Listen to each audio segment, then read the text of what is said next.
So what is the great work of the ages? The great work of the ages, which should really be taught at schools to every school child, is the journey that mankind is taking at the moment. In fact, it's a journey that mankind has taken since the beginning of this civilization. Why is it named the great work of the ages? Well, really, this is only the Masonic and magical societies which call it the great work of the ages. The other term for it could be God's work, which the religions use. They say we are on God's work. The magical societies, the great work of the ages. But what is it? In essence, the great work of the ages is the unification of the sum total parts of the universe so that the universe crystallizes into one object. Why would this need to be done? From the beginning of time, secret societies and religions have led humanity. When I say beginning of time, time actually began 4,320 BC. That was the beginning of what we might call our time frame. This is the beginning of a cycle. Not the beginning of time as such, but the beginning of a lineal time frame.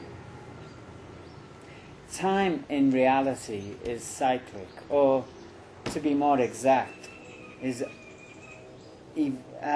can be noticed through a spiral. The galaxies,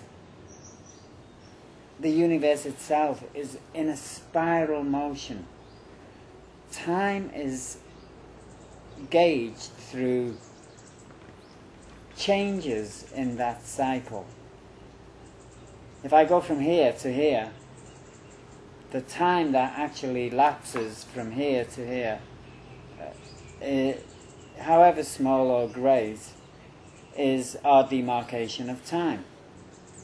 If nothing moved, there would be no time. Time and motion are completely like a dual force. Without motion you can't discuss time. Without time you can't discuss motion. So in this way, time and motion are together. Now, the lineal time frame is a time frame which goes from A to B, not exactly in a spiral, it cuts through the spiral. Lineal time frame would be attached to the male Godhead, whereas the cyclical time frame is attached to the female Godhead. For the human race to move in any direction whatsoever, we now call this movement progressive evolution. But it doesn't matter, that's something we can get into later. But for now, for mankind to go from point A to point B, it must follow a lineal time progression. So 4,320 BC, a system was created. That system involved placing humanity in a symbolic matrix. And the symbolic matrix was created to move the human race from point A to point B. We are nearly at point B now. Point B being the end of the cycle. The cycle has taken 6,000 years or so. It's been split into 3 main eras. These eras are astrological houses. So the cycle began with Taurus the bull, carried on with Aries the ram, and is now finishing Pisces the fish.